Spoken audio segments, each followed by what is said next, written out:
Hi, today's bread is Romans chapter 1, verse 20 to 21, and it says, For since the creation of the world, God's invisible qualities, his eternal power and divine nature have been clearly seen, being understood from what has been made, so that people are without excuse. For although they knew God, they neither glorified him as God, nor gave thanks to him. But their thinking became futile, and their foolish hearts were darkened.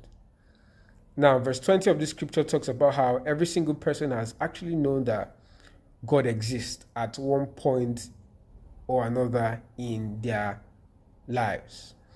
Now, it says that his eternal power and divine nature has been clearly seen.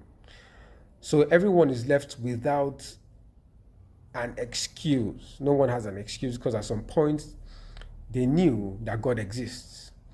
But even if they knew, they didn't glorify him as God, they didn't give thanks to him, but they became futile in their thinking, or their imaginations became vain, and their foolish hearts were darkened. And now their hearts are called foolish here because Psalm 14, verse 1 says, The fool says in his heart, There is no God. So even if they knew that God exists at some point in their lives, they didn't glorify him, they didn't give thanks to him, so they became vain in their imaginations and their foolish hearts were darkened.